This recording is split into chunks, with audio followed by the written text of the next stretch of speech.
क्या आप class 9th में हैं, क्या आप क्लास 10th में हैं या किसी स्टेट पीसीएस की तैयारी कर रहे हैं, तो आपके लिए दोस्तों ये लेक्चर बहुत ही महत्वपूर्ण होने वाला है। क्योंकि आप अगर क्लास 9th की बात की जाए या 10th की बात की जाए, चाहे बिहार बोर्ड हो, यूपी बोर्ड हो या एनसीईआरटी की बात की जाए, हर जगह इसका वेटेज एक अहम रोल रखता है।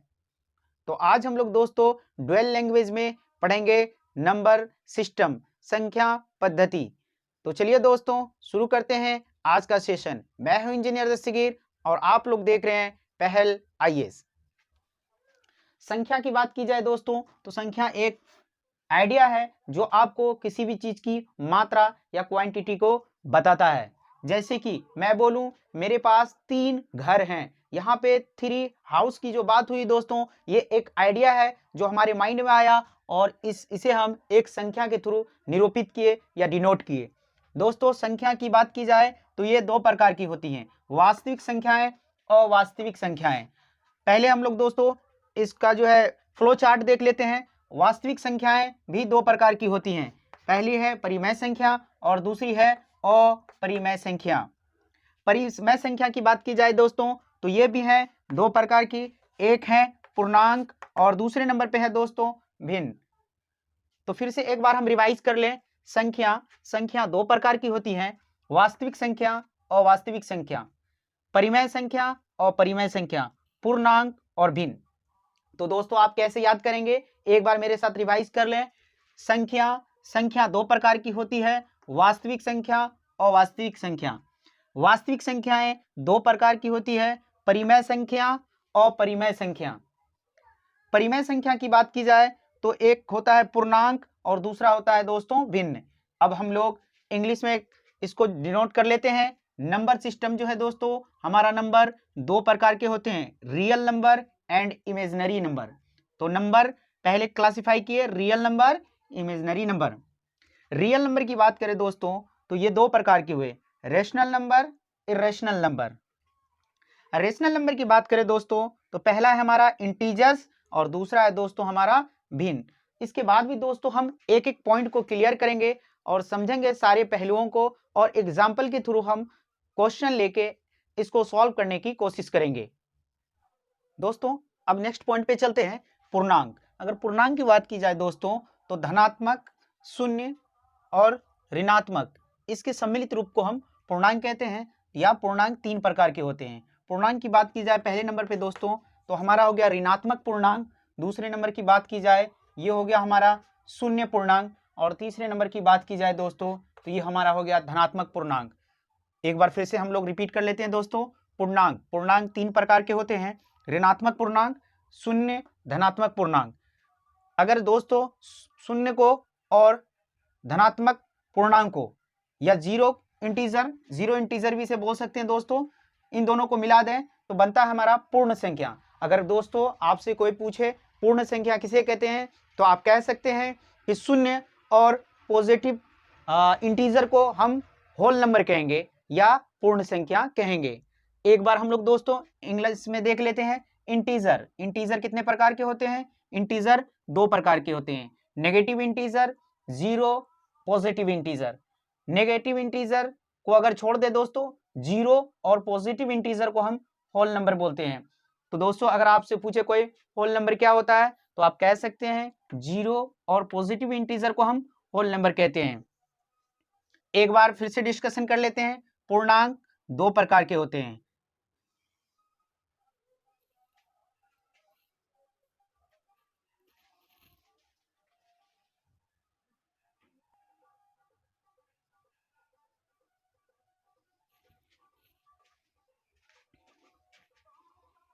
अब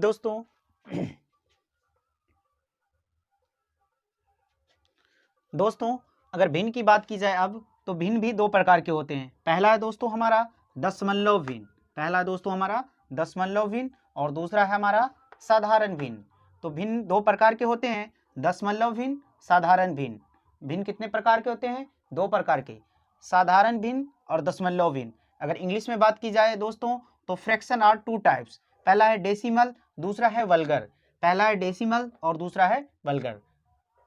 तो दोस्तों इस तरह से हमने कुछ पॉइंट को आज डिस्कस किया। दोस्तों धनात्मक पूर्णांक और 0 को मिला दें तो बनता है पूर्ण संख्या यानी होल नंबर। इसके साथ ही नेक्स्ट पॉइंट पे हम लोगों ने डिस्कस किया दोस्तों भिन्न के बारे में। भिन्न भी दो प्रकार के होते हैं, जो कि अभी आपने देखा, दशमलव भिन्न और साधारण भिन्न। इसके बाद दोस्तों हम एक एक चीज को बारीकी से समझेंगे, जानेंगे एग्जाम्पल के साथ कि संख्या क्या होता है। एक एक पॉइंट को अब हम लोग डिस्कस करते हैं। बात की जाए संख्या की, तो संख्या क्या होता है? एक गणितीय वस्तु है जिसका इस्तेमाल किया जाता है गिनती करने में, मापने में तथा नामांकन में। कोई भी आपसे पूछे संख्या क्या होता है तो आसानी से आप उसे बता सकते हैं कि यह एक गणितीय वस्तु है जिसका इस्तेमाल हम गिनती करने में, मापने में और नामांकन करने में। अगर आप इंग्लिश मीडियम के स्टूडेंट हैं तो आप कह सकते हैं काउंट करने में, मेजर करने में और नोमेनक्लेचर में इसका इस्तेमाल किया जाता है। नोट पे आते हैं दोस्तों, तो अंक गणित में कितने नंबर होते हैं? तो इसमें अगर नंबर की बात की जाए तो 10 नंबर होते हैं, 0 to 9। अगर 0 की बात की जाए दोस्तों तो एक उदासीन संख्या है। अगर ये किसी संख्या के बाएं तरफ आ जाए तो इसकी वैल्यू दोस्तों, अगर कोई संख्या है अगर उसके बाएं तरफ आ जाए तो संख्या में कोई फर्क नहीं पड़ता है। लेकिन अगर दोस्तों संख्या के दाएं तरफ आ जाए, अगर संख्या के दाएं तरफ आ जाए तो ये 10 गुना बढ़ जाता है या उस संख्या में 10 गुना से वृद्धि हो जाती है। नेक्स्ट पॉइंट पे आते हैं दोस्तों, संख्या प्रणाली, नंबर सिस्टम। नंबर सिस्टम की बात की जाए दोस्तों तो संख्या को लिखने का एक तरीका है। कोई पूछे कि नंबर सिस्टम क्या है तो कह सकते हैं कि एक तरीका है किसी भी संख्या को। अब नेक्स्ट पॉइंट पे आते हैं दोस्तों, वास्तविक संख्या या रियल नंबर क्या होता है। तो दोस्तों हमने जाना था कि परिमेय संख्या और अपरिमेय संख्या के सम्मिलित रूप को हम वास्तविक संख्या कहते हैं। जैसे कि दोस्तों बात की जाए 2, 3 ये सारे परिमेय संख्या हैं, √5, √7 ये अपरिमेय संख्या है। अगले पॉइंट में हम लोग क्लियर करेंगे कि परिमेय संख्या और अपरिमेय संख्या क्या होता है। फिलहाल दोस्तों हम लोग ये कह सकते हैं परिमेय संख्या और अपरिमेय संख्या को हम लोग वास्तविक संख्या कहते हैं। नेक्स्ट पॉइंट पे चलते हैं दोस्तों, अवास्तविक संख्या। अवास्तविक संख्या की बात की जाए दोस्तों तो ये काल्पनिक संख्या है। अगर कोई भी रूट के अंदर माइनस में कोई भी संख्या हो तो इसे हम इमेजिनरी नंबर या अवास्तविक संख्या कहते हैं। इसकी सिर्फ कल्पना भर होती है, ऐसी कोई संख्या एग्जिस्ट नहीं करती है या इसका अस्तित्व नहीं होता है। एग्जाम्पल के लिए दोस्तों देखते हैं √(-2), √(-3), √(-11). चलिए दोस्तों अब नेक्स्ट पॉइंट को हम डिस्कस करते हैं, परिमेय संख्या या रेशनल नंबर। परिमेय संख्या या रेशनल नंबर की बात की जाए, वह संख्या जो p/q के रूप में लिखा जाए और q ≠ 0, जहां पे q 0 के बराबर नहीं हो। यहाँ पे दोस्तों p/q जो मैं लिखा हूं, यहाँ पे p की बात की जाए तो p हमारा अंश होगा, q हमारा हर होगा। एक एग्जाम्पल के थ्रू हम आगे बढ़ते हैं दोस्तों, 2/4, यहाँ पे 2 हमारा अंश हो गया, 4 हमारा हर हो गया। अगर इंग्लिश मीडियम से आप तो आपको मैं बता दूं कि 2 यहाँ पर जो हो गया नोमिनेटर हो गया और 4 आपका डिनोमिनेटर। चलते हैं दोस्तों अपरिमेय संख्या। अपरिमेय संख्या एक ऐसी संख्या होती है जो p/q के रूप में नहीं लिखी जाए, साथ ही जो रूट के अंदर हो। अमूमन अगर माइनस में रूट के अंदर कोई संख्या होती है तो वो अपरिमेय संख्या कहलाती है। दोस्तों अभी जो चंद दिन पहले जो मैट्रिक का एग्जाम हुआ है BSEB का, बिहार बोर्ड का, तो आप देख सकते हैं, जाके क्वेश्चन पेपर उठा सकते हैं। उसमें बहुत सारे सवाल हैं जो कि इस चार्ट से मैच करेंगे और संख्या सिस्टम जो संख्या पद्धति है उससे मुतालिक या नंबर सिस्टम से बहुत सारे क्वेश्चन आए हैं। तो आपको दोस्तों एक एक पॉइंट पे यहाँ पे बारीकी से ध्यान देना होगा, एक एक कॉन्सेप्ट को क्लियर करना होगा, ताकि आने वाले वक्त में जो आपका एग्जाम होगा, पेपर होगा, आसानी से आप क्वेश्चन को सॉल्व कर सके और अच्छे मार्क्स के साथ पास हो सके। चलिए दोस्तों अब चलते हैं नेक्स्ट पॉइंट पे। और नेक्स्ट पॉइंट में दोस्तों अब हम 7वें नंबर पे जानते हैं पूर्णांक को, पूर्णांक या इंटीजर को। दोस्तों पूर्णांक या इंटीजर की बात की जाए तो धनात्मक, ऋणात्मक तथा शून्य संख्याओं को मिलाकर हमारा पूर्णांक बनता है। तो अगर कोई आपसे पूछ ले कि पूर्णांक कितने प्रकार के होते हैं तो आप कह सकते हैं पूर्णांक 3 प्रकार के होते हैं, धनात्मक पूर्णांक, ऋणात्मक पूर्णांक और शून्य। शून्य पूर्णांक को हम उदासीन भी कहते हैं। तो चलिए दोस्तों इसको भी हम डिस्कस कर लेते हैं। इस पूर्णांक की बात की जाए तो पहले नंबर पे हो गया दोस्तों आपका धनात्मक पूर्णांक। पहला हो गया धनात्मक पॉजिटिव इंटीजर, धनात्मक पूर्णांक या पॉजिटिव इंटीजर। दूसरे नंबर की बात की जाए दोस्तों ये आपका हो गया शून्य या उदासीन भी बोलते हैं इसको, शून्य या उदासीन। और तीसरे नंबर की बात की जाए दोस्तों तो ऋणात्मक, ये आपका हो गया ऋणात्मक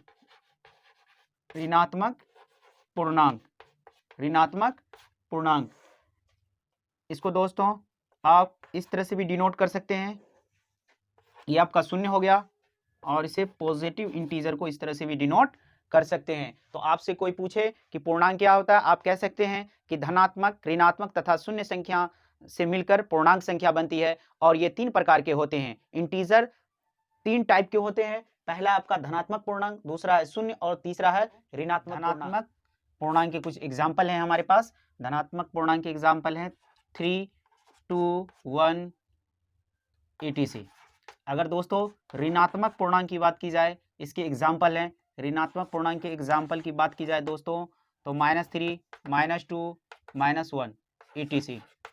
अगर दोस्तों यहाँ पे उदासीन की बात की जाए यानी शून्य, तो ये 0 आप जानते ही हैं। तो हम तीनों एग्जाम्पल ले चुके हैं। धनात्मक पूर्णांक हमारा ये हो गया, ये ऋणात्मक हो गया और ये उदासीन हो गया। धनात्मक पूर्णांक कहाँ से कहाँ तक होते हैं? आप कह सकते हैं 1 से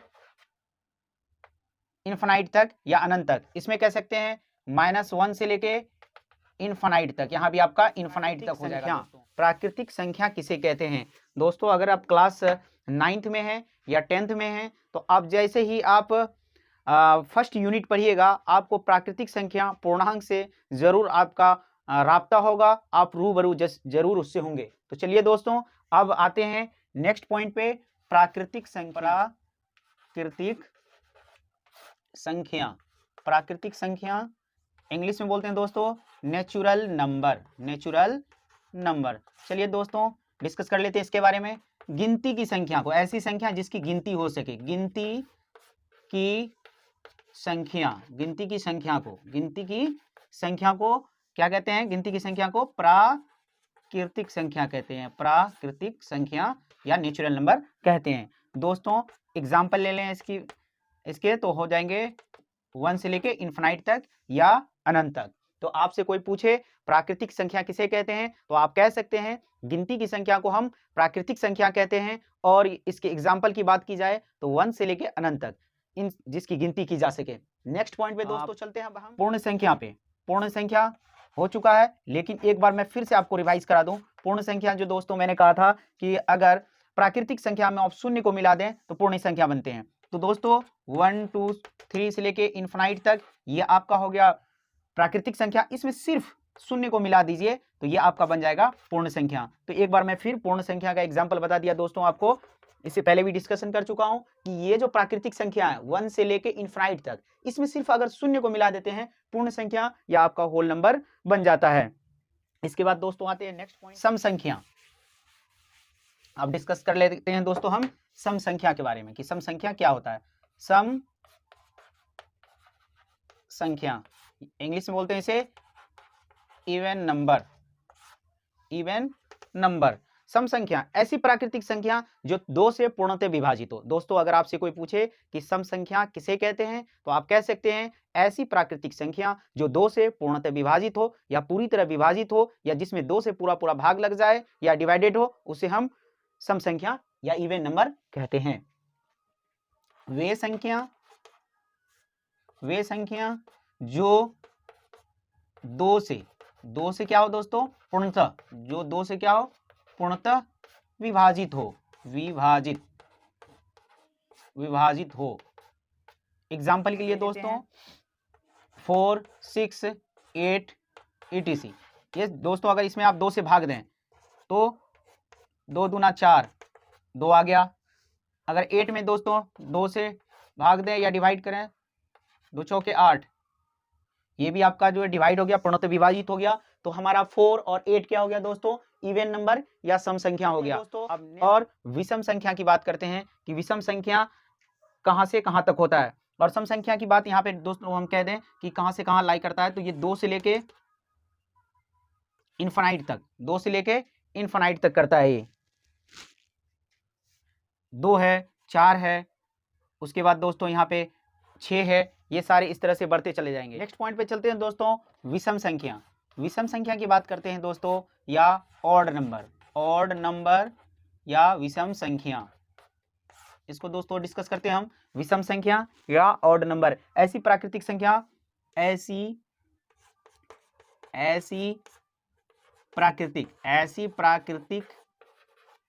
प्राकृतिक संख्या या नेचुरल नंबर जो 2 से क्या हो?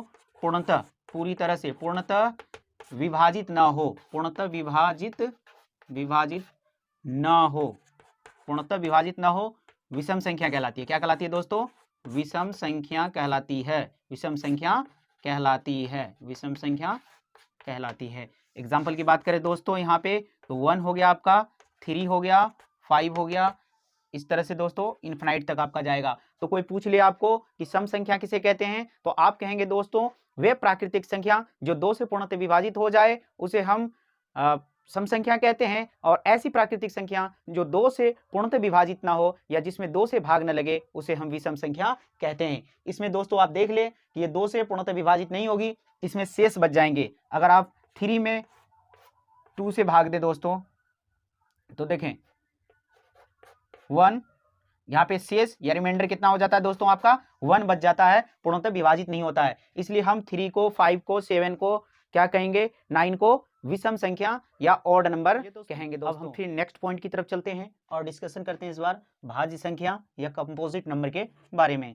दोस्तों अगर बात की जाए भाज्य संख्या की, वे प्राकृतिक संख्या जो स्वयं और 1 से विभाजित होने के साथ किसी अन्य संख्या से भी विभाजित हो। देखिए दोस्तों, हम भाज्य संख्या उसे कहेंगे जो क्या हो, स्वयं से तो विभाजित हो ही, 1 से विभाजित तो हुई, उसके अलावा कम से कम एक और अतिरिक्त से भी विभाजित हो। जैसे एग्जांपल में आप देख सकते हैं दोस्तों 4, 6, 8।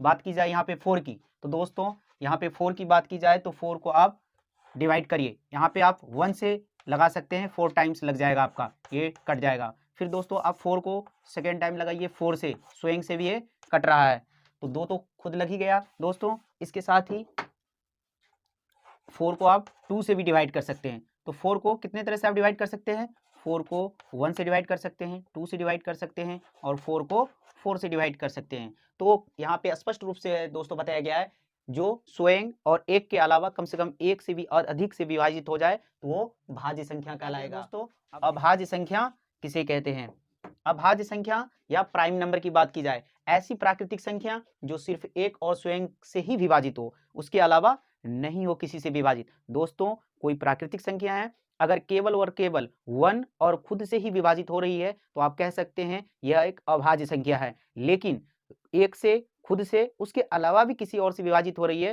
तो ये भाज्य संख्या कहलाएगी। तो अगर कोई आपसे पूछ ले भाज्य संख्या किसे कहते हैं तो आप कह सकते हैं ऐसी प्राकृतिक संख्या जो खुद से, 1 से के अतिरिक्त किसी अन्य संख्या से भी विभाजित हो, भाज्य संख्या कहलाती है। और अभाज्य संख्या की बात की जाए, ऐसी संख्या जो केवल और केवल खुद और 1 से ही विभाजित हो, इसके अतिरिक्त किसी से भी विभाजित न हो, अभाज्य संख्या या प्राइम नंबर कहलाता है। पॉइंट पे दोस्तों आ जाते हैं हम और इसे डिस्कस कर लेते हैं। सअभाज्य संख्या, दोस्तों सअभाज्य संख्या या को प्राइम नंबर की बात की जाए तो कम से कम 2 अभाज्य संख्याओं का समूह, इसके लिए क्या कंडीशन है, 2 अभाज्य संख्याओं का समूह। सपोज डेट मान लेते हैं यहाँ पे 5 लिया गया है, 7, 5, 7 क्या है, 2 अभाज्य संख्याएं। क्यों है 2 अभाज्य संख्या, क्योंकि अगर 5 की बात की जाए तो 5 से ही ये कटेगा और 1 से ही कटेगा या डिवाइड होगा। 7 भी आपका 1 से ही डिवाइड होगा 7 और 7 से ही होगा, 2 के अतिरिक्त किसी और से डिवाइड नहीं हो रहा है। तो दोस्तों सअभाज्य संख्या या को प्राइम नंबर के लिए क्या है कि सबसे पहले तो 2 अभाज्य संख्याओं का समूह ले, तो पहला समूह हो गया आपका 5, 7 और दूसरी की बात की जाए तो 2, 3, ये 2 अभाज्य संख्या, ये चारों क्या है अभाज्य संख्या, 5, 7, 2, 3 ये सारे क्या है दोस्तों अभाज्य संख्या है। इसका 2 समूह बना लिए, 2 ग्रुप बना लिया आपने। इस कह रहा है कि कम से कम 2 अभाज्य संख्याओं का समूह जिसका एचसीएफ हाईएस्ट कॉमन फैक्टर या महत्तम समावर्तक, दोस्तों हिंदी में क्या कहते हैं आप, महत्तम समावर्तक, इंग्लिश में बोलते हैं एचसीएफ, हाईएस्ट कॉमन फैक्टर जिसका क्या हो 1 हो। तो इसका आप मॉसो निकाल लीजिए, तो दोस्तों देखिएगा इसका मॉसो या एचसीएफ जो है 1 निकलेगा। देख लीजिए दोस्तों 5 से अगर डिवाइड करिए 7 को 5, 2 को 5 में, तो दोस्तों यहाँ पे आपका आ रहा है 1। फिर दोस्तों 2 को 3 में डिवाइड करिए तो भी आपका आता है, हो सकता है यहाँ पे कटिंग हो जाए पॉइंट दोस्तों, तो ऊपर ही मैं बता देता हूँ आपको। आ जाते हैं यहाँ पे दोस्तों 5 और 7 और दूसरा ग्रुप है दोस्तों 2 और 3। 5 को आप डिवाइड करो 7 में, 7 में 5 से डिवाइड करो, 5 2 आ गया दोस्तों, 2 को फिर 5 में भाग दो, 4 1 आ गया, अब 1 को दोस्तों 2 में भाग दो, इसका एचसीएफ हो गया दोस्तों 1। फिर 2 को आप 3 में भाग दो, यहाँ पे दोस्तों 2 आ गया, फिर यहाँ पे 1 हो गया, 1 को 2 में भाग दो, 2 हो गया। यहाँ पे भी दोस्तों आपका HCF 1 आ गया। तो दोस्तों देखिए यहाँ पे स्पष्ट रूप से करा है कम से कम 2 अभाज्य संख्याओं का समूह जिसका HCF 1 हो वो क्या कहलाएगा? सअभाज्य संख्या कहलाएगा। दोस्तों क्या कहलाएगा यहाँ पे? सअभाज्य संख्या कहलाएगा। तो दोस्तों आज हम लोगों ने डिस्कस किया कि संख्या क्या होता है, संख्या पद्धति क्या होते हैं, संख्या कितने प्रकार के होते हैं, इन संख्याओं की ज़रूरत क्या होती है, और हमने फ्लो चार्ट के माध्यम से सारे डिफिनेशन को बहुत अच्छे तरीके से विथ एग्जाम्पल समझा।